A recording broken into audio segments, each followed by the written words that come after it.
Baka!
پێنجشەمبە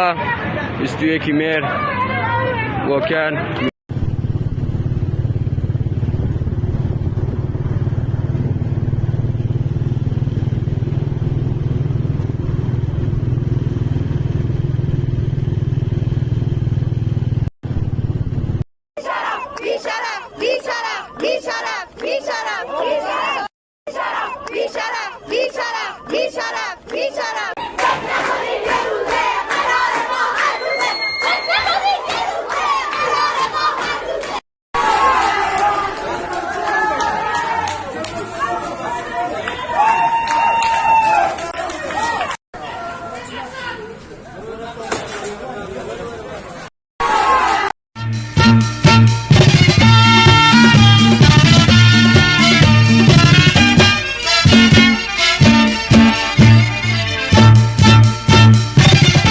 شارەکەم سنەی سووری قارەمان، شاری سەربەرزم سنەی قارەمان، پێشەنگی ژیری چینی بێبەشان،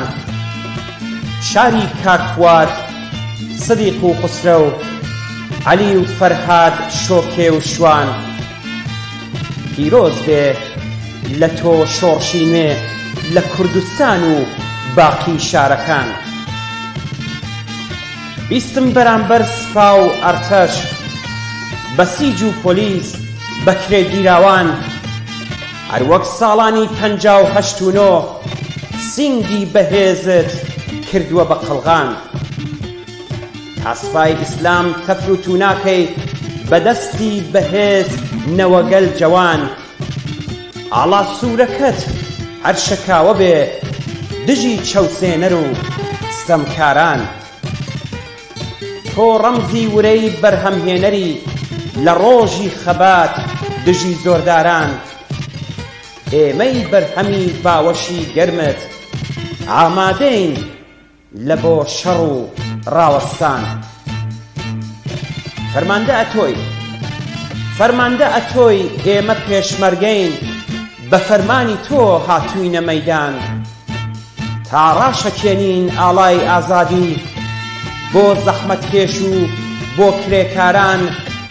بۆ لۆڕ و عەرەب بەلوچ و تورکمان، تا ڕزگار بکەن سەراسەر ئێران.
بچون ارمان جامعه روستان کاریمه هی پیش بچون ارمان جامعه کردستان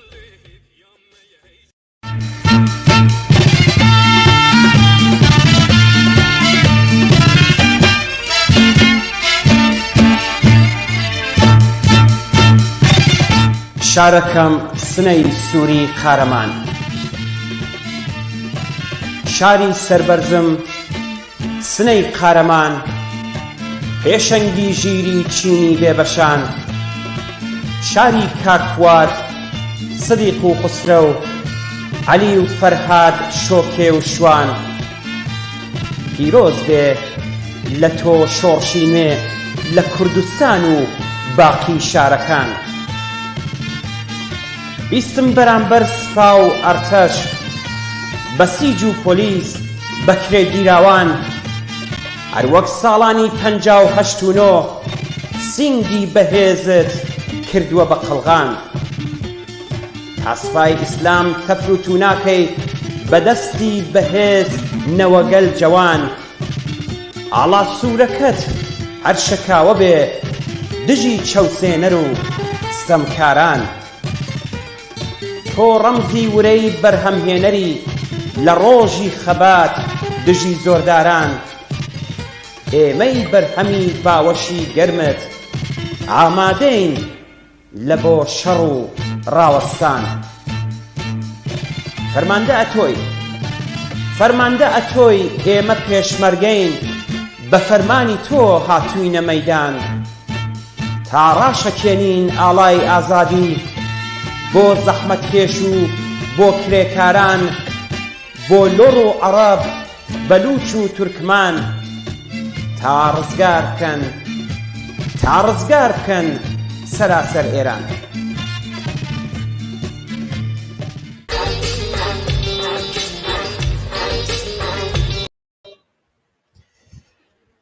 بەڵێ سڵاتان لێبێت بینەرانی عەزیزی تەلەڤیزیۆنی کۆمەڵە زۆر خۆشحاڵیم بۆی کە ئەم شەویش بە بەرنامەی ڕاستەوخۆ لە خزمەتتانداین ئەمڕۆ پێنجشەممە 21 مانگی ڕەزبەری 1401 هەتاوی بەرابەرە لەگەڵ 13 ئۆکتۆبری 2022 زاینی بە بەرنامەی ڕاستەوخۆ لە خزمەتتانداین بۆ ڕۆماڵکردنی راپۆرت و هەواڵەکان سەبارەت بە خۆپیشاندان و ناڕەزایەتیەکانی ئێستای کوردستان و ئێران بە گشتی عزیزان هەر وەک خۆشتان ئاگادارن دۆنێ کوردستان بە تایبەت خرۆشە کوردستان تەواوەن هەموو شارەکان مانیان گرت و دوانی مەڕۆ هەموو هاتنە سەر شەقام و لە زۆربەی شارەکان کە ئەو جۆرەی ڤیدۆ بەدەستمانگەیشت لە شاری مەهاباد لە شاری بۆکان لە شاری باناس سەقز مەریوان شەقامەکان کەوتە دەست خۆپیشاندرانەوە بەداخەوە دوێنێ هەواڵمان پێگەیشت کە لە شاری بۆکان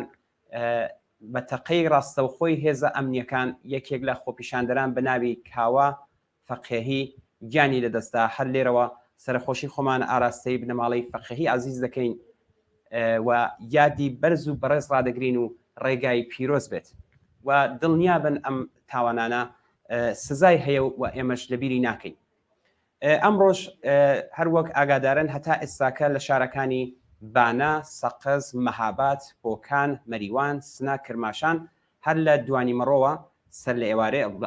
وەکو بڵین هاتوونەتە سەر شەقام و ئێستاکەش لەم شارانە تا ئەو جێگەی کە ئێستا بەدەستمان گەیشتووە لاوانی شۆڕژگەی ڕێو شارانە ئێستا لە سەر شەقامن و خۆپیشاندان هەر بەردەوامە و دژ بە کۆماری ئیسلامی و هێزە سەرکوتگەرەکان دروشمی مەرگ و نەمان بۆ دیکتاتۆر دەڵێنەوە و ژن ژیان ئازادی سەردێری زمانیانە ئێمە ئەم شەو دوو میانی ئازیزمان هەیە کە دەمانەوێت لەسەر ڕووداوەکانی ئەمڕۆ بە تایبەت تۆنێ لێدوانمان هەبێت میانەکانمان بریتین لە هاوڕێ هەتاو عەبدوڵڵاهی هەڵسوراوی سیاسی و پێشمەرگەی دێرینی کۆمەڵە و هاوڕێ ئاکۆ ئەنووری ئەندامی کویتەی ناوەندی کۆمەڵە لەگەڵماندان هاوڕێیان سەرەتا بە خێراتنتان پێدەڵم زۆر سپاس بەوەی کە بەشداری بەرنامەی ڕاستەوخۆی ئەم شەوی تلویزیۆنی کۆمەڵە بوون هاوڕێ هەتاو سەرەتا فەرموون سڵاو ڕێزمێ بۆ ئێوە و بۆ بینەرانی بەرنامەکەتان هاوڕێ ئەمیرجان سپاس بۆ دەرفەتێکە بە ئێمەتاندا و سپاس بۆ هەست بە بەرپرسیارەتی و کار و تێکۆشانی بێوچانتان لە ماوەی ئەو ڕۆژانە کە بەڕاستی ڕووماڵی هەواڵەکانەکەن واروها خۆتان بە بەرپرسیار و دڵسۆزی و خەڵکەزان دەنگیان بە دەرەوە گەێنن. سلااو ڕێزی شمێ بۆ هاوڕێیاکۆ.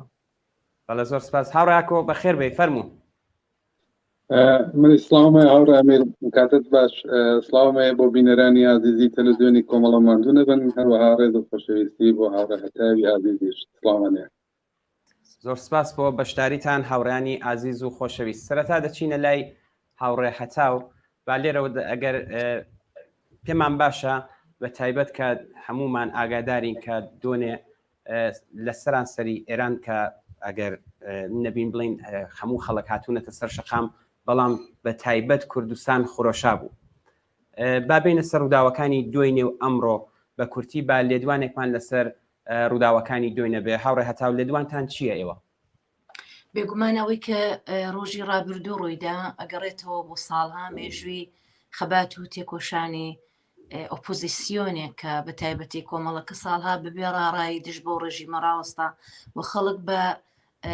حیزبێکی خۆی بە زەرفێک بۆ مبارزە بۆ یەکگرتووی خۆی ئەزانەیە مەبینیمان دیسان وەکو جارەکانی پێش و کاتێک کۆمەڵە بڕیاریدا بانگەوازیدا داوای لە خەڵک کردکە دوکان و بازارەکانیان داخنوە بێنە سەر شەقامەکان بۆ ناڕزایەتی دەربڕین وە هاوکات کە مانگرتنێکی بەرین و نافەرمانەیەکی مەدەنیان بەڕێوە برد هاوکاتیش بۆ ئەوەی کە یەکگرتوو بێنە سەر شەقام بەیەکەوە بۆ ئەوەی کە خەساری کەمتر ببینن ئەوەی کە خەڵک جۆ بە کۆمەڵە ئەدەن یەک خاڵێکی زۆر نێگەتیڤە بۆ ئەو ڕێژیمە باش لەوە گەیشتووە کە کاتێک کە کۆمەڵە ئەو بڕیاریدا و بانگەوازیدا و خەڵک بە پیرەوە چوون ئەو خەڵکە بێگومان ساحبی حیزبێکن کە لە داهاتوودا ئەتوانێت دڵسۆزی خەڵکەکەی بێوە خەڵکیش چارە نووسی خۆیان بەدەستەوە ئەگرن و هاوکاتیش خاڵێکی ئەرێنی بوو بۆ خەڵکی ئێمە کە لەو کاتەدا توانیان دیسان بە هاوئاهەنگی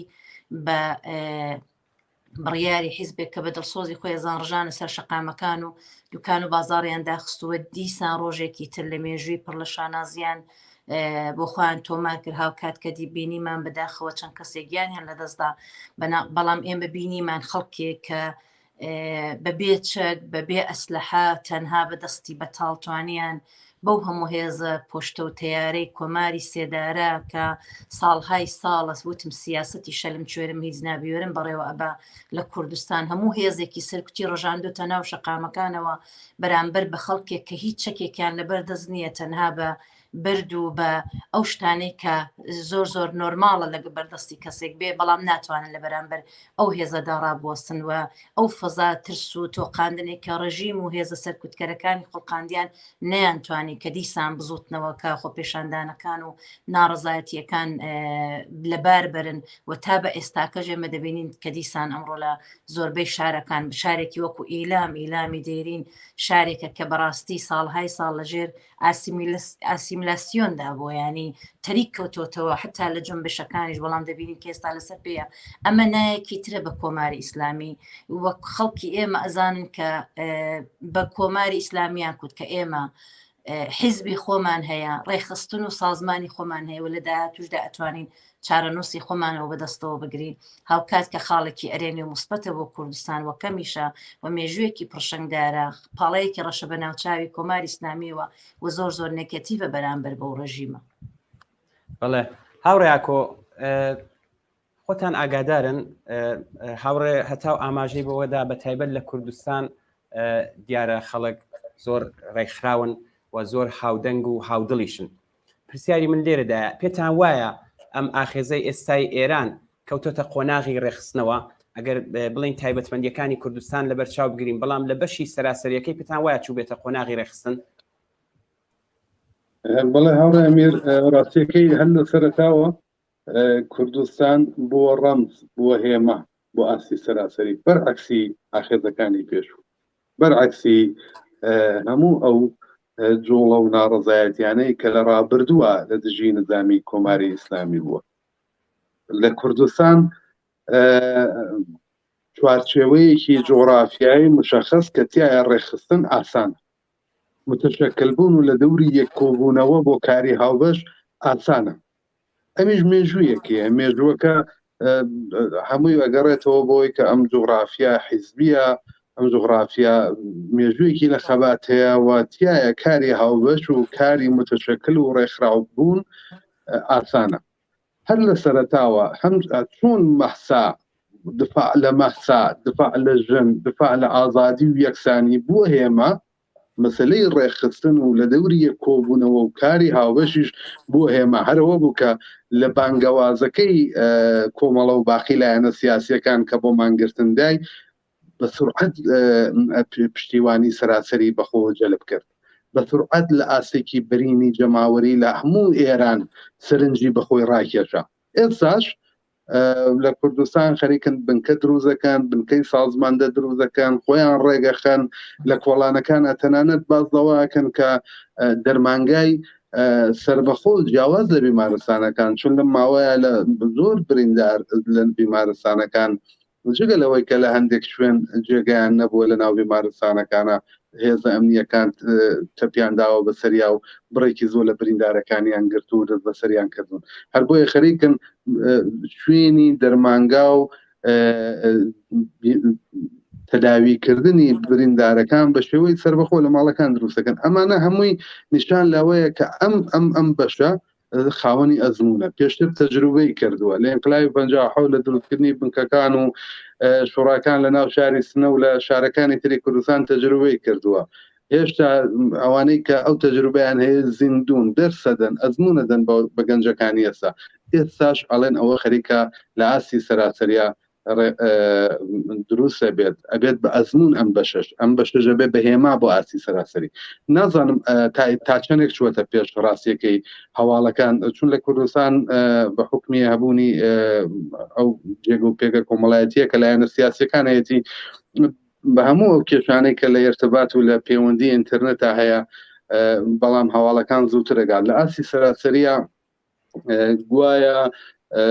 ئەمانش خەریکن کاری هاوشێواکەن لە تاران، لە ڕەش، لە کەرەج. هەڵبەت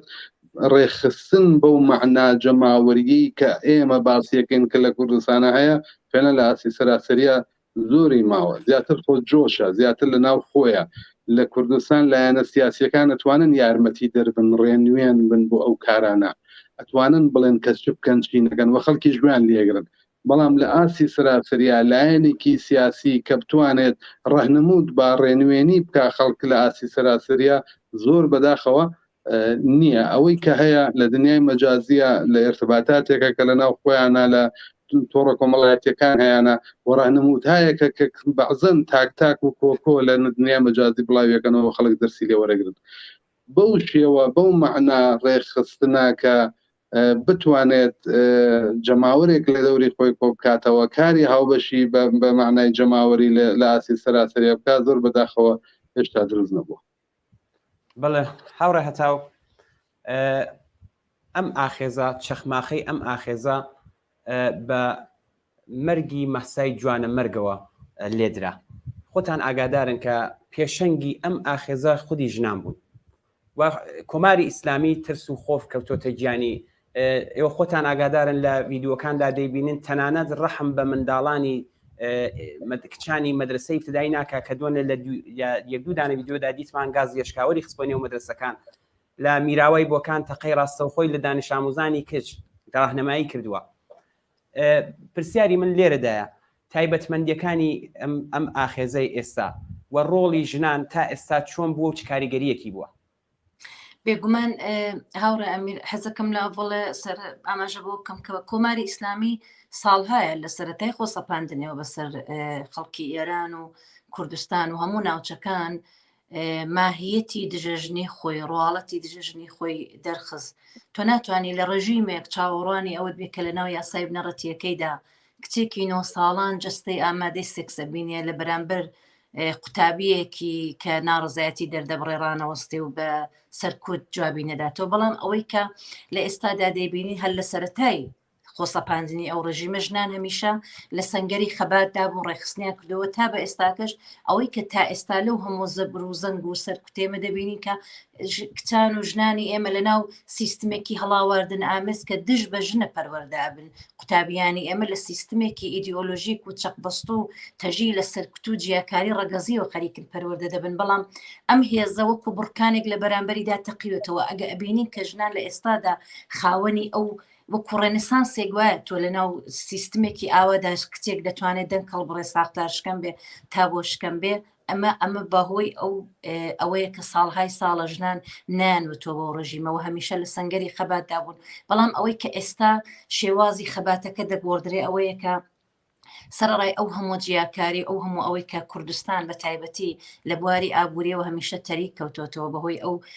ڕوانگە ئەمنیەتی کە ڕژیمی کۆماری ئیسلامی نسبەت بە کوردستان بوویەتی دەبینین کە ژنانی کوردستان سەرڕایەوەی کە کوردستان بەداخەوە بەهۆی نەبوونی بوژانەوەی ئابووری لە هەر جێگایەک بوژانەوەی ئابووری نەبێ بوژانەوەی کللتوریش کەمترە تۆ لە بواری ئەوە فەقر زیاترە بافتێکی عشیرێ بۆ بەڵام پەروەردەیەکی مۆدلێکی لە ئازادی خوازی تدایە کە لەوانەیە لە ناو ناوچەکانی تریشدا هەتابوونی نەبێ بە تایبەتی لە نێو ژنان و پیاوانی ئازادی خۆت ئەوەی کە لە ئێستادا خەباتەکەی جیا کردوتەوەیەکە ساڵهای ساڵە ژنان لە ئێران لە بەرامبەر هەموو زوڵم و سەرکوتێکدا ڕاوەستانی ئەدام کران کوژران ئەشکەنجە کران حتا مافی سەرەتایترین مافی بوونی خۆیان واتە پۆشش ساڵهای ساڵە کۆماری ئیسلامی دەڵێت کە حیجاب لە ناو سیستمی مندا یاسایی کراوە کێشەی ژنان حیجابە کێشەی ژنان نا بە کۆیلەیەکە کە تاڵبان و داعشەکان و کۆماری ئیسلامی ساڵهەیە بە شێوازی جلپۆشی بەسەریاندا سەپاندوێتی وە نانوتۆ بۆ کۆیلەیە بەڵام ساڵهای ساڵە دنیای دەرەوە جوین و قاندوو لە پێناو بەرژەوەندیەکانیان لە پێناو بێمافی خەڵک لە پێناو بێمافی ژنان بەڵام لە ئێستادا ژنان و پیاوانی ئازادی خواست بە تایبەتی ژنان خۆیان توانیان دەنگی خۆیان لە دەرەوە بن و هەموو دەسەڵاتە زلهێزەکانیش هەتاوادار بکەن ناچار بکەن کە دان بە مافەکانیان دابنێن وەکو ئەوان هاوار بکەن کە سیستمی کۆماری ئیسلامی ڕواڵەتێکی دژەژنی هەیە و دەبێت ئەو سیستمە بگۆڕدرێ و ژنانی ئێران خوازیاری گۆڕێنی ئەو ڕژیمە کاتێک تۆ لە ئێستادا لەناو دەسەڵاتی دەرەوە لەناو هەموو ئەو هێزانەی کە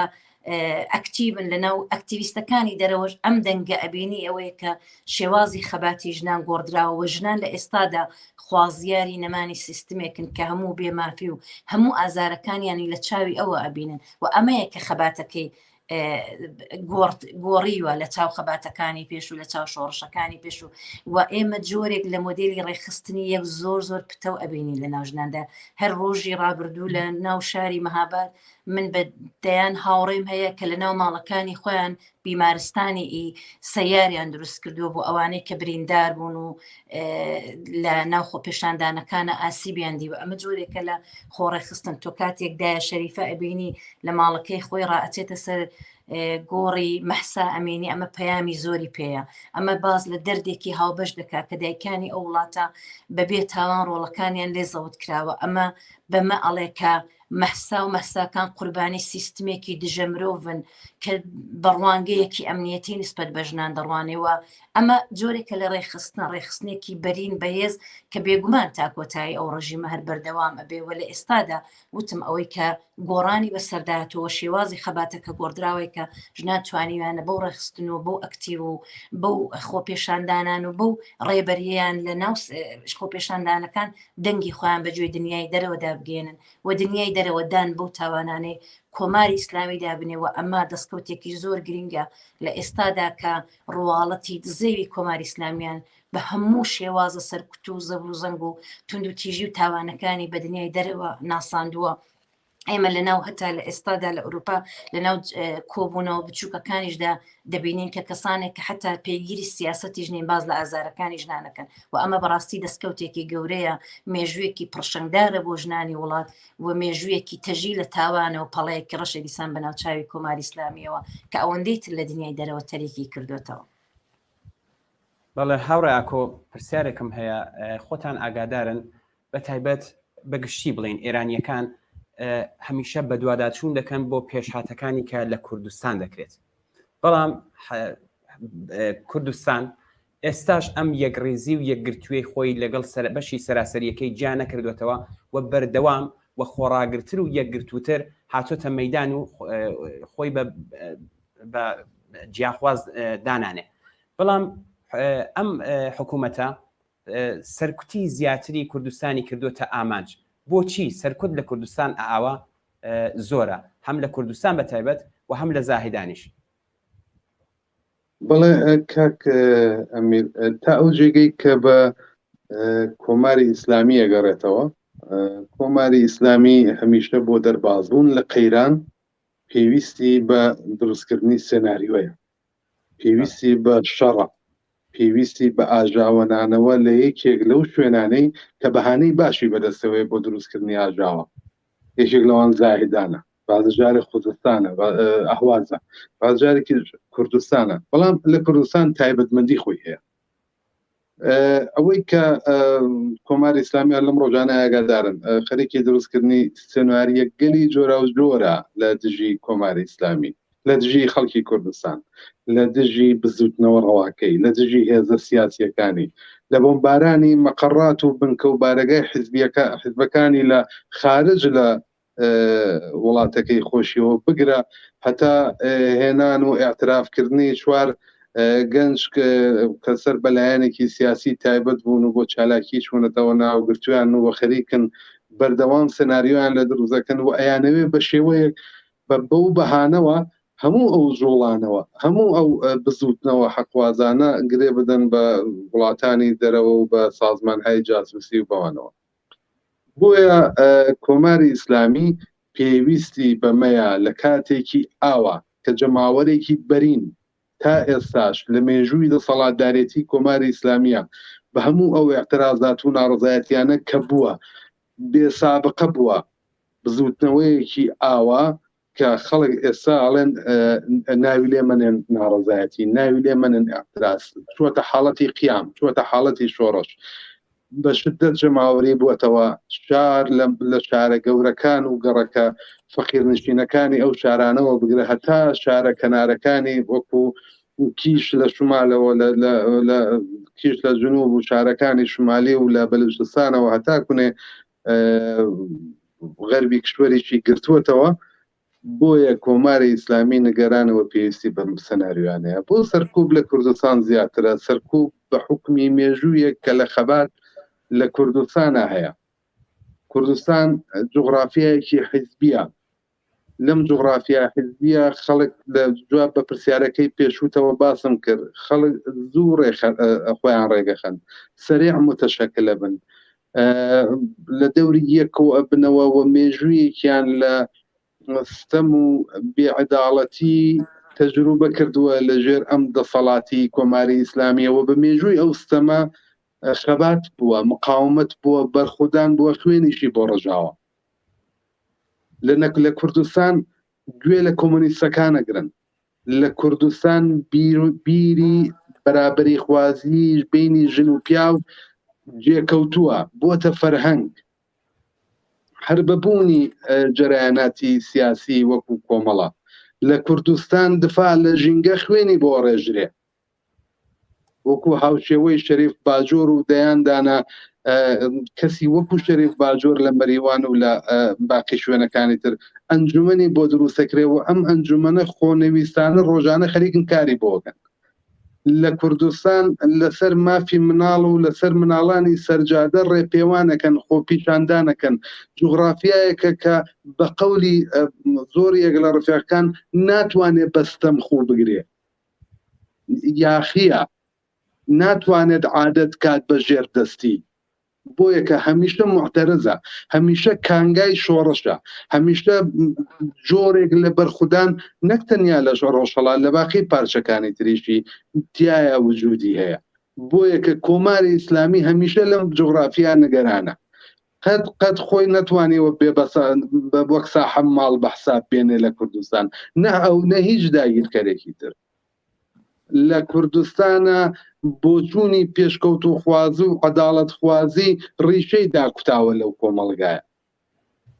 بۆیە کە کۆماری ئیسلامی هەمیشە بە چاوی نیگەرانیەوە چکۆلەترین ئەنجومەن چکۆلەترین ڕێکخراو چکۆلەترین اعتراضی سەرجادا چکۆلەترین داخوازی سیاسی چکۆلەترین هەر لەم ڕۆژانەیە بینین مامۆستایانێک کە داوای ژیانی باشتر بۆ خۆیان و بۆ مدرسەی باشتر بۆ دانش ئاموزەکانەکەن هەزاران بەرشەفی سیاسیان لێدەن یەکسەر بە کۆمەڵەیی بوون متتەهەمە بن ئەچنە سوراغی ماڵەکانیان و شیشەی پەنجەرەی ماڵەکانیان ئەچێنن دووبارە دەست بەسەریانەکەنەوەنێ بەبێ حکمی دادگا لەوانەیە ئەمە لە باقی شوێنەکانی تر بۆ شدەتە نەبێت لە هەر کوێیەک سەرکوبی کۆماری ئیسلامی زیاتر بوو بزانە لەو شوێنە مقاومەت زیاترە لەو شوێنە بەرەنگاری زیاترە لەو شوێنە زیاتر کۆماری ئیسلامی خۆی بە بێگانە ئازانێت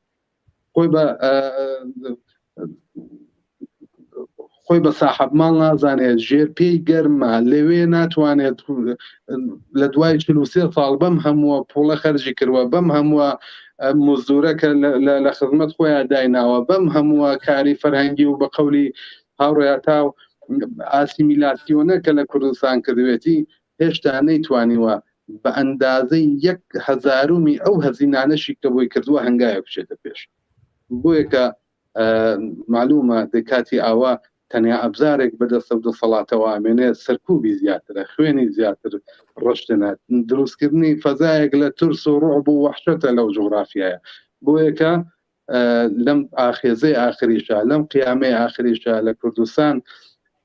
هێشتا لە تاران و لە باقی شارەکانی تر بە تفەنگی ساچمەی تەقیان لە خەڵکە کرد بەڵام لە خیابانەکانی سنە و مەهابات و شنۆ بە دۆشکا و بیکەیسی و کڵاشینکۆڤ تەقیان لە خەڵکە کرد جگە لەوەش فەزایەکی بە شدت میلیتاریزەی دروست کردووە دوێکە تەسویرێک لە سەدا و سیمای سنە و لە بازە گۆشەهایەک لە مەریوان و ئەم لە بازە شارایگاتە دەر تانگ و تۆپ و ماشینهای زرهی هێناوەتە سەر شەقام کە بە نودرێت ئەیبینین لە شوێنەکانی تر اتفاقی ئاوا ڕوویدا بێت کۆماری ئیسلامی لە کوردستان بێگانەیە خەڵکی کوردستان ئەمە باش دەزانن و دەبێ بڕۆنە دەرێ بە زۆری سەرکوب و سەرکوت و تانگ و تۆپیش تا ئێستا خۆی داسەپانەوە لەوە دواش ئەبێت هەر بەو ڕەوشەی دامەی باغێریەوە بێ بچێتە دەرەوە بۆیە ناتوانێت هیچ کارێکی فەرهەنگی بکە ناتوانێت لە بواری مەسایلی دینی و ئاینیەوە خەڵک فری بدا ناتوانێت بسێت بە دروستکردنی سناریۆهای دروغین بە جعلی بە دروستکردنی ئەم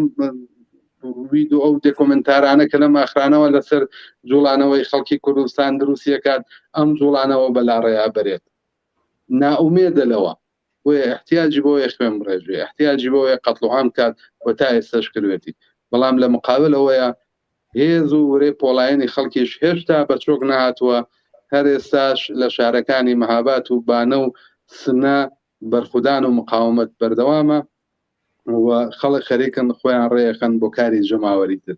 و ئەمەش وەکو ڕابردوونیە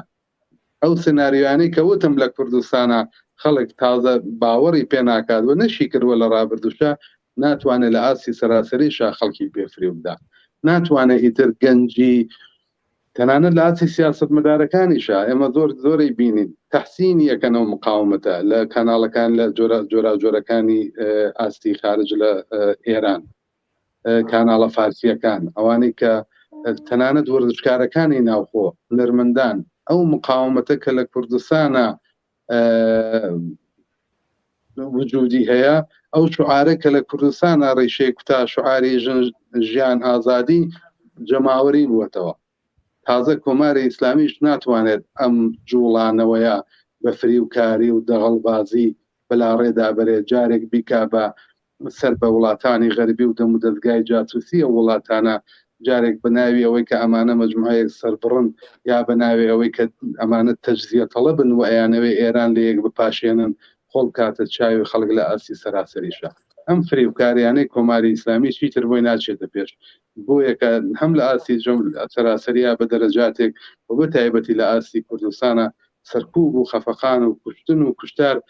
زیاترە و لە داهاتووشدا چاوەڕێوە ئەگرێت کە دەست بە سەرکردن و ئەزیەت و ئازاری خەڵک لەوە زیاتر بچێتە پێش. بڵێ هاوڕێ هەتاو خۆتان ئاماژەتان بۆدا کە چەندە بوونی ژنان گرینگە لەم ئاخێزەدا کە بە تایبەت پێشەنگی ئەم خۆڕاگری و مقاومەتەن ئێوە پێتان وایە هەنگاوی داهاتووی خەڵک بە تایبەت ژنان هەنگاوی داهاتوویان دەبێت چی بێت پرسیارێکیش کە زۆر جار دەکرێت پێیان پاشە کە ئێمە لە میوانی بەرنامەکانمان پرسین دەڵێن گویا کە ئەم ئاخێزە دەبێتە شۆڕش و ئەم شۆڕشە ژنان بە سەرکەوتنی دەگەێنن پێتان وایە ئەم شۆڕشی ژنان بێت بێگومان ئەم ئاخێزە لە ئێستادا هاوڕێ ئەمی شۆڕش لە ناخی مرۆڤەکانەوە دەست پێ دەکاوە ئێستا ئێمە دەبینین کە ئەو شۆڕشە چڕۆی کردەوە بەرەو پێش چوە بەڵام یەکەم حرەکەتی کە ئێمە دەبێ بیکەین یەکەم بەرنامە و پلانمان نەمانی ئەو ڕژیمە دیکتاتۆرەیە چونکە تا کاتێکە ڕژیمی کۆماری ئیسلامی لەسەر کار بێ نەتەنیا ژنان هیچ مرۆڤێک لەو سیستم و لەو دەسەڵاتە و لەو کۆمەڵگایە خاوەن ماف و ئازادی و سەروەری ئینسانی نییە چونکە سیستمەکە دژ بە مافی ئینسانەکانە و بێگومان ئەو خەڵکی کە ئێمە دەبینی لە ئێستادا لە سەنگەری خەباتن شۆڕش دەکەن و هەم بە شێوەی خۆڕست و هەم هاوکات هاو ئاهەنگ لەگەڵ بەتایبەتی لە کوردستان ئەحزابی سیاسی خۆیان خەریکن خەباتێکی بێکەوە لکاو گرێدراویان هەیە ئەمە هۆکاری وتمان بۆ دەگەڕێتەوە بۆ مێژوویەکی پڕ لە شانازی خەڵکی کوردستان کە هەر لە سەرەتای نەسەرکاری ئەو ڕژیمەوە نایانوت بە ڕاڕایی بۆ دوژمنێمە شەڕی 24 ڕۆژەی سنەمان هەیە بەدەیان و سەدان ڕۆڵەی ئەو خەڵکە بە تاوانی ئەوەی کە فقط کورد بوون ئیعدام کران لە سێدارەدران هەر دەنگێکی ئازادی خواست لە کوردستان دەنگی هەڵبڕی لە گەرودا کردکرا و ڕەشبگیری و کوشتن و قەچڵعام تا ئێستا کە شەر بەردەوامە بەڵام نایانوت بێگومان ئەو خەڵکە دەتوانێت لە داهاتوودا چارەنووسی خۆی بەدەستەوە بگرێ و ڕەنێسانسێکی تر ڕوو بدا و بێگومان ئەتوانێت کارکە لەسەر ئاسۆ و ئاسۆیەکی ڕۆن بۆ ژنان و نەتەنیا بۆ ژنان بۆ پیاوانی ئازادی خواست و بێگومان تۆ ئەو هێزە لە ژنان کە ئێمە لە وڵاتانی ئوروپایی ئەبینین کە ژنان بەشێکی زۆر لە مافەکانی خۆیان لەوانەیە ئێمە ڕخنەگریش بین بە سیستمەکانیان تا ڕادەیەک بەڵام بە بەشێکی زۆر لە مافەکانیان گەیشتون ئەمە دەسەڵات پێی نەداون پێی نەبەخشیون بەڵکو بە هەوڵ و تێکۆشان خەباتی ژنان خەباتێکی هاوکات کە مێژوویەکی دوور و درێژی لە تونند و تیژی و لە سەرکوت هەیە هاوکات مێژوویەکی دوور و درێژیشی لە خەبات و بەرخۆدان و ئەوەی کە ماف و ئازادی خۆیان هەرچێکی تا ئێستا بەدەستیان هێناوە بە هەوڵ و هیمەتی خۆیان و پیاوانی ئازادی خوازدا بووە کە لەو ڕێگەیە هاوتەریب بوون لەگەڵیان و بێگومان ئەم ژنانە لە ئێران وتم خەباتی ژنان لە ئێران حتا لەگەڵ وڵاتانی تریش فەرقیە لەبەرەوەی زیاتر لە 4 دەیە ڕژیمێکی دژەژن کە بێمافی ژنانی یاسایی کردووە حتا سزای کوشتن و بەردبارانی بۆ ژنان بەڕەوایی کردووە و ماشێنی سەرکوتی وەگەڕخستووە لە بەرامبەر ئەو ڕژیمەدا ڕاوەستاون و بێگومان ئەم تەیفە ئەم توێژە ئەم خەباتە بە ئاسوویەکی ڕوونی هەیە و دەتوانێت لە داهاتووشدا هەر بۆ ڕێخستنێکەیەتی بۆ ئاستە وشیاریە کە هەیەی ساڵهای ساڵژنانی ئێمە بەداخەوە لە لایەن لەبەرەوەی کە لە سیستمێکی پیاومەزندا پیاو سالاردا بوون چەسانەوە بەڵام ئەزانن کە ئەو چەسانەوە هەڵاوەردنە لایەن پیاوانەوە نەبووە بەڵکو سیستمەکەەوە کارەمە ئاستی و شێری ئەو خەڵکە و ژنان دەگەێنێ و بێگومان ئێمە ئەو ژنانە ئەتوان لە داهاتوودا چارەنووسی خۆیان بەدەستەوە بگرن و ڕەنێسانسی تریش ڕوو بداوە خۆیان بەڕێخستن بکەن تا ئەو ڕۆژەی کە سیستمێکی مرۆڤتەوەرمان دەبێت سیستمێکی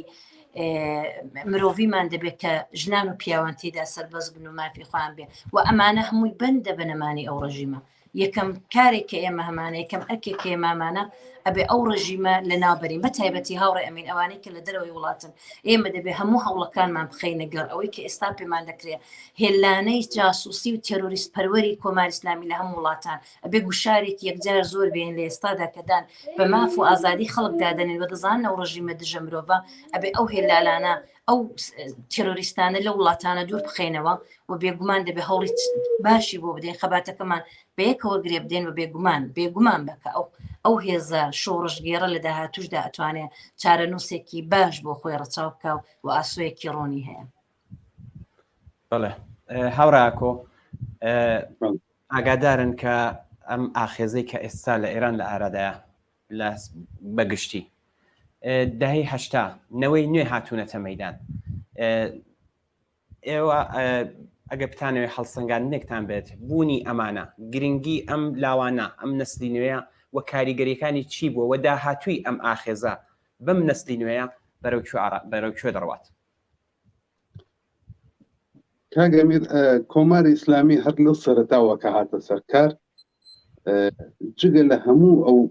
بێمافی و بێحقوقیانی کە بە کۆمەڵانی خەڵک بەچین و توێژەکانی کرد لە ستەم لە ژنانەوە بگرە هەتا ئەم وڵاتە نابەرابەر و ئەوەی کە دروستی کرد لە داسەپاندنی دین بەسەر کۆمەلگایە لە نەبوونی ئازادی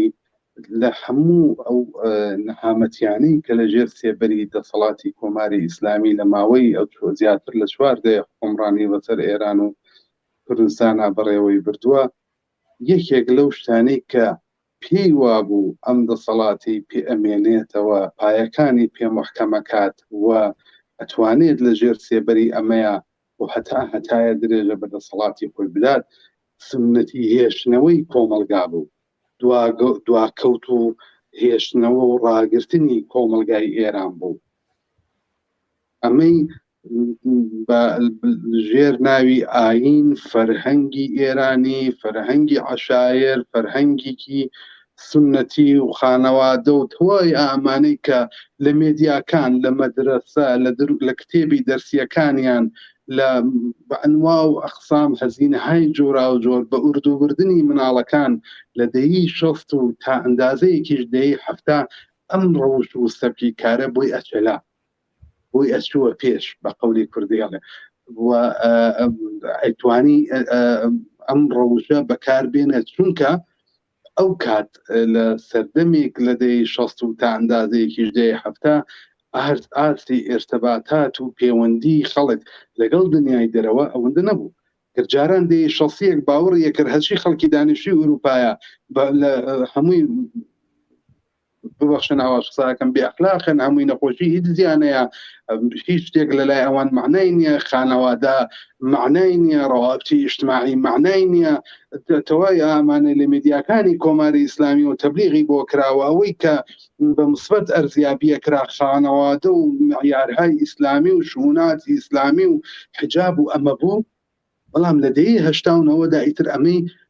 بە حکمی هەبوونی ئینتەرنێت بە حکمی هەبوونی ئێرتەباتاتێکی وەسیع کە ئینتەرنێت پێکی هێناوە لە دنیای ئەمڕۆی بەشەریە چیتر ئەم درۆیانەی بۆ ناچێتە پێش ساڵی 1335 بە پێی ئامار 32% خەڵک لە شارنشین بوون بەڵام ئێستا تقریبان زیاتر لە 2 بەرابەری ئەوە شارنشینن ئاستی سەوادی کۆمەلگا بە دەرەجەیەکی زۆر چووەتە پێش کۆمەلگا بەرەو پێش چووە لەباری کۆمەڵایەتیەوە ئینتەرنێت هاتووەتە وەسەد خەڵک لە ڕۆژانە لە دنیای مەجازی و لە تۆڕە کۆمەڵایەتیەکان لەگەڵ دانەجووی ئێرانی لەگەڵ دانەجووی ئەمریکایی لە ئێرتەباتایە قساکەن ئانلاین دەرزەخوێنن چیتر کۆماری ئیسلامی ناتوانێت سەری کچێکی ئێستا 17-18 ساڵە داپۆشێت و ناوی بنێ ئەخلاق بەڵام ئەو کچە هاوتەمەنەی خۆی لە ئەوروپا یا لە وڵاتانی ترکە زندگیەکەوە قسمەتێک لە ئازادیەکە ئیش کۆمەڵایەتیەکان بەرەمەندە ئەو ناو بنێ بێ ئەخلاق ناتوانێت بەم بڵێت جامعەیەکی سنەتی و باش و جاوفتادە بەو بڵێت کۆمەلگایەکی مخەڕب خانەوادەیەکی داغان و کە ئەمانە بە حکمیەوەی کە لە سنەتەها و لە ئەردەشای ئیسلامی دوورکەوتونەتەوە ئەمانە بۆ خۆیان لە ئێرتەباتن ئەمانە بۆ خۆیان ئەتوانن بەخوێننەوە ئەمانە ئەتوانن لەسەر مێژوویدا تاکی وڵاتانی دنیا دانیشتنکاری تاقیقی و ئاکادمیک بکەن ناتوانن شیرە بماڵنە سەر نەسلی دەی 1970 چیتر لە مەدارسە ئەو مێژووە درۆیینەی کە لەسەر ئێران لەسەر جغرافیای ئێران لەسەر مێژووی ڕووداوەکان لە ئێران بۆ ئەم خەڵکە و بەدڵی خۆیان ئەیڵێنەوە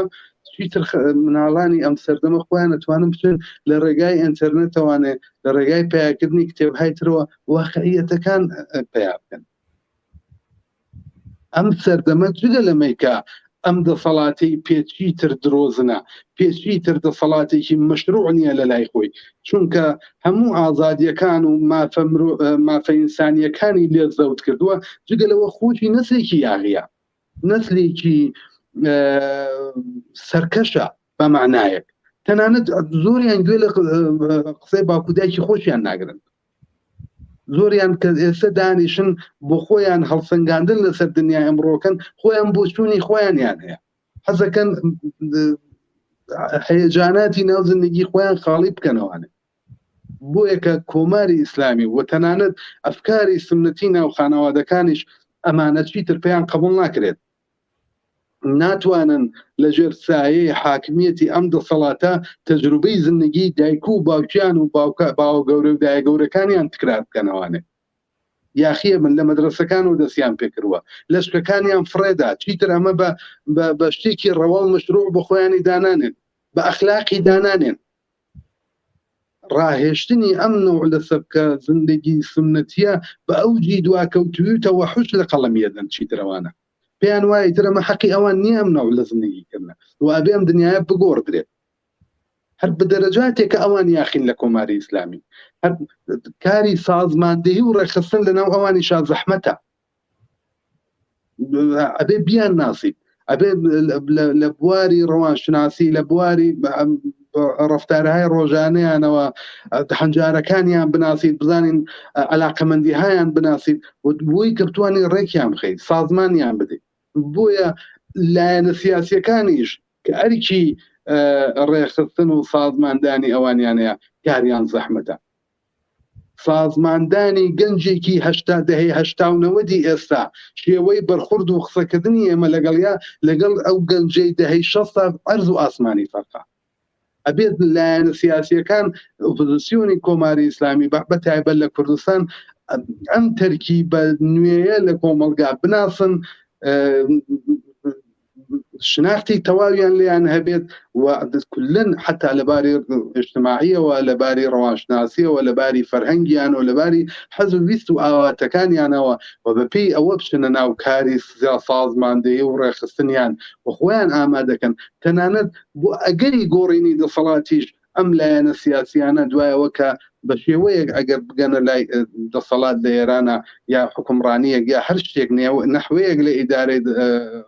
ئەو کۆمەلگایە ئەبێت لە ئێستاوە تەمرین و ممارسەی ئەوە بکەن کە ئەم نسلە نسلی دەهەی 60 نییە ئەم نسلە نسلی دەهەی 70 نییە ئەم نسلە حەز و ئاواتەکانی حەز و ئاواتێکی جیاوازە من ناتوانم بەمە بڵێم بە ئێستا بە منداڵی خۆم بە براچکۆلەی خۆم بە برازا و خوشکەزای خۆم بڵێم وەکو منێکە لە دەهەی 60 12 ساڵ و 13 ساڵ بووم هەڵس و کەوتکە 15 ساڵ بووم هەڵس و کەوتکە حتا نەحوەی بەرخوردمان ئێستا ئەگەر چاو مۆڕکەیتەوە لە جوانێکی 16 ساڵەوە بڵێ بۆچی سیگارە کێشیت بەجێ دێڵێت ئەگەر جواب نایەتەوە ئەگەر بێحترایم بەجێ دێڵێ ئەڕوات ئەچێت شوێنێکی تر زندگیەکە بەڵام ئەگەر جاران باوکم یا کەسێک لە من چاوێکی مۆڕە کردەوە لەوانەیە بە جۆرێکی تر بترسامایە نەگەران بوومایەوە ئەوەی کە بەدڵی ئەو بواە بم کردە ئێستا نایکەن کۆماری ئیسلامی وەزاڵە هاتووە بەدەزم نسلەوە کۆماری ئیسلامی چیتر ناتوانێت هیچ ڕێگایەکیشی نەماوە بێژگە لە سەرکوب ناتوانێت لەو سنەتانەی کە خۆیەتی زۆر جار ئێستا لەو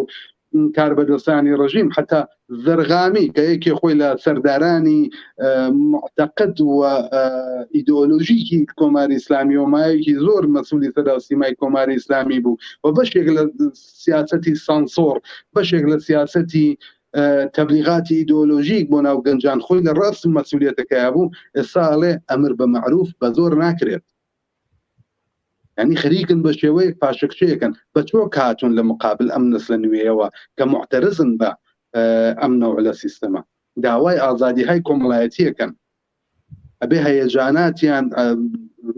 هێز و ئێنەرژیان بە شێوەیەک تەخلیە بێتەوە لە ژێرە سای ئەو دەسەڵاتە بەو خەفەقانەوە بەو نەبوونی ئازادیەوە بەو هەموو مەحدودیەتەوە لە ژێر چادر و حجابە ئێنەرژی و هەیەجانەکانیان خاڵی نابێتەوە بۆیە کە ئێستا بینین مەدرسەکان شلوقە دێنە سەر شەقام لەشکەکانیان نەسووتێنن و بەشێک لە ناڕازیانی جدی لە دژی کۆماری ئیسلامی هەرو دانش ئاموزە 18 ساڵ و ژێر 18 ساڵەکانن ئەو نەوجەوان و جوانانن کە خوازیاری وەدیهاتنی ئازادی کۆمەڵایەتیەکانیان بەڵێ هاوڕێ هەتاو من پرسیارێکم نییە بەڵام ئەگەر بتانەوێ قسەیەک یا لەسەر ئەم بەرخۆدان لەسەر ئەم مقاومەت و خۆراگری کۆمەڵانی خەڵکی کوردستان بتانوێ قسەی بکەن فەرموون سەرەتا زۆر سپاس بۆی کە بانکێشتان کردم بۆ بەرنامەکە منیش لە کۆتاییدا فقەدەوە ئاڵم کە پیلانی لە پێشدادا ڕێژراوی ساڵهای کۆماری ئیسلامی چە لەسەر دووبەرەکینانەوە لە ناو نەتەوەکان و ئەوانەی کە مەسەلەی ئیتنیکیان هەیە چ لەسەر هەڵاواردنی ڕەگەزی و دووبەرەکینانەوە لە بنێوا ژن و پیاو، چ لەسەر کوت و جیاکاری ڕەگەزی بۆ ئەوەی کە ژنان لە پرۆسی سیاسی و ئابووری وڵات دوور بقاتەوە بیان خزانێتە کونجی ماڵەوە بە دین و بە ئاین و ئیدۆلۆژی هەموو ئەبزارانەی وا لەبەردەستی بوو. دروشمی ژن ژیان ئازادی هەموو پەردەکانی هەڵاواردنی ڕەگەزی دڕی و هەموو کلیشە جنسیەتەکانی ناو ئەو کۆمەڵگای خستەژێر پێ. بێگومان ئەو خەباتە ئەو شۆڕشە کە لە ئێستادا وەکو قیامێک بە قەولی خەڵکی خۆمان خەریکە وەکو بڕکانێک لە ساڵها سەرکوت خەریکە ئەتەقێتەوە بەسەر و ڕژیمەدا و وێرانیەکە بێگومان ئاسۆیەکی ڕوونی هەیە. من هیوادارم کە خەساری کەمتر ببینین. دایکان و باوکان پێویستە مناڵەکانیان لە شەقامەکانی کوردستان و لە شەقامەکانی ئێران بە تەنیا جێنەهێڵن بۆ ئەوەی کە تا زۆرتر بین خەسار کەمترە بینین تا ڕێخستنی باشترمان بێ. بێگومان ئەو هێزە لە بڕان نەهاتووە ئاسۆی خۆی چارەنووسی خۆی بەدەستەوە دەگرێەوە ئەو ڕژیمە گەیشتوتە کۆتاییەکانی تەمەنی و خودی ڕژیمیش خەریکەدان بەوە دادنێ کە چیتر لە بەرامبەر ئەو بڕکانە ناتوانێت تااقەت بێنێ و هەموو زەخت و زەبر و زەنگ و کوشتارە ئەوەی کە ناسڵمێتەوە لە هیچ کوشتار و تاوانێک بەرامبەر بۆ خەڵکە ئەمە ئاستی ترسنۆکی ئەو ڕژیمە خەریکە دەرەخە. دیسان سپاس بۆ بەرنامەکەتن. بەڵێ زۆر سپاس هاوڕێیاکۆ ئێوەش لە کۆتایی بەرنامەکەماندا ئەگەر ئەزانن قسەیە کە ئاماژتان پێ نەکردێت ڕوو بە کۆمەڵانی خەڵکی کوردستان فەرموو. زۆر سپاس هاڕێ شتێکی تایبەت نییە کە ئێمە ئاماژەمان پێ نەکرد یا ئەوەی کە تا ئیسێ لە ماوەی ئەم چەند ڕۆژ ماوەی پێشووە کە تەلەڤیزیۆنی کۆمەڵە ئەرکی کێشاوە لە کارناسان و ئەوانەی کە بە شێوەیەک تەجربەیان هەیە لە بواری مبارزە و سیاسەتە هاتوون و هەر پەیامێک ڕاهنموو دەکاتبێ بە زەحمەتەکانی ئێوە گەیشتووە بە گوێ کۆمەڵانی خەڵک. منیش تەنیا ئەوواڵم کە لە قسەوباسەکانی ئەم دواییانەی خامنەی لە قسەوباسی سەردارەکانی ناوسپا لە باقی کاربەدەستانی نوێنەرانی مەجلسەکەیانەوە بگرە تا خوارەوەیان نیگەرانن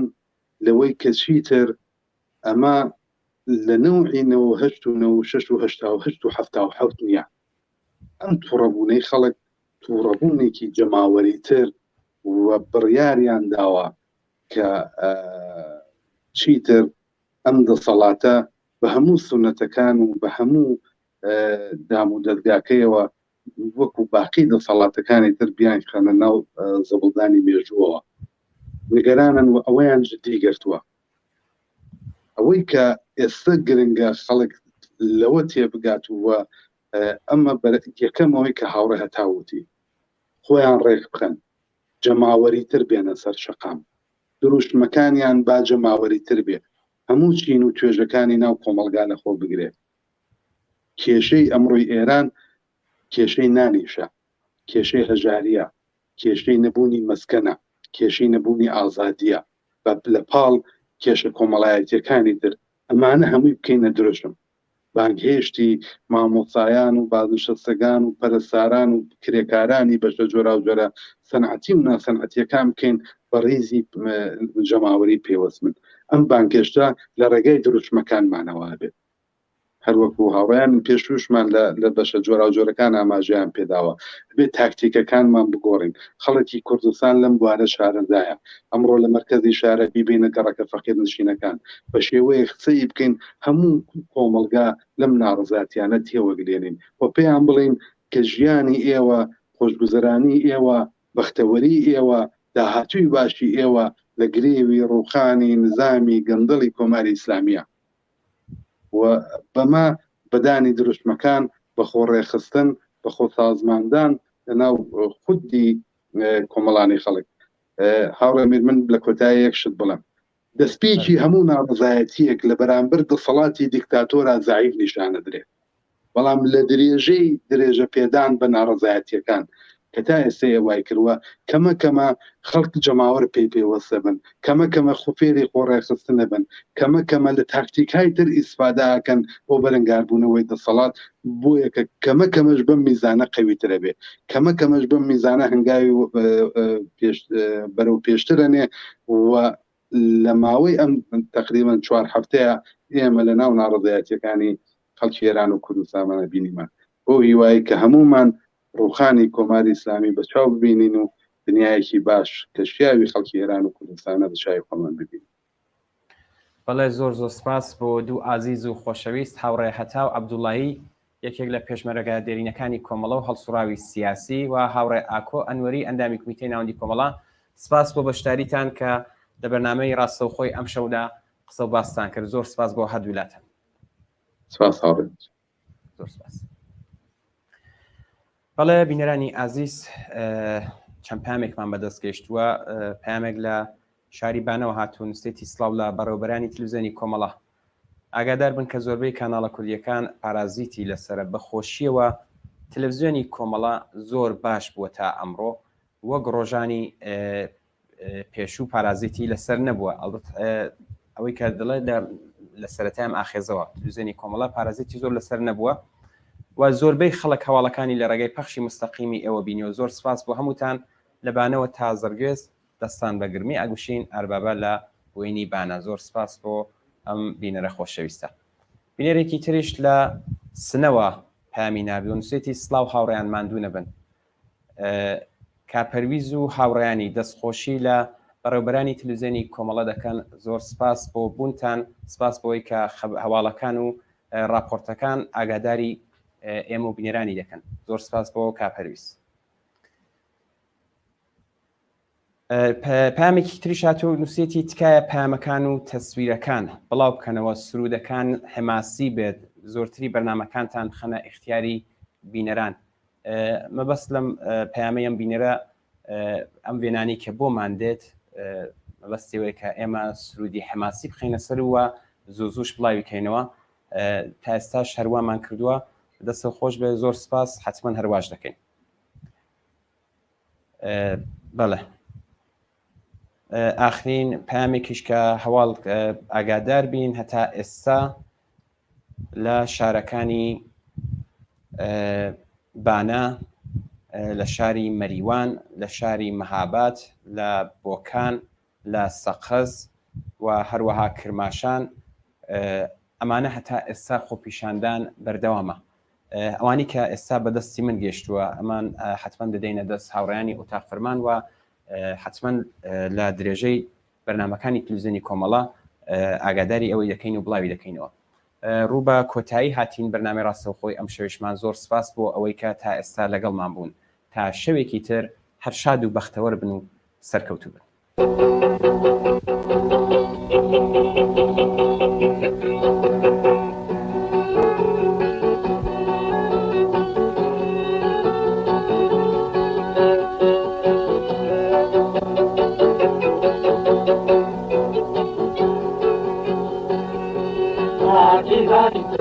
شیریانی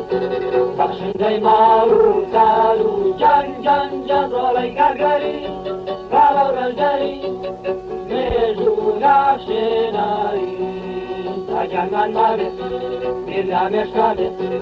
آوزن دکوشان رو جان جان جان تیشه مایا رگه مایا ناگینا دواییده نتاقیره ندوریده سرما بسیدی و آزاری جان جان جان نمارو خیلی بیلمان نفره دوای من دلاهله فیلی شاهیدن او توی روان هزارم گولی سوری جان جان جان مشغل بدسته یک بیرو هسته نسر کوتن نواتن پارتیزانی شیری جیرانی بخشنده مالو سالو جان جان جان رالای گرگری بالا رنجری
كرتي ما ترسم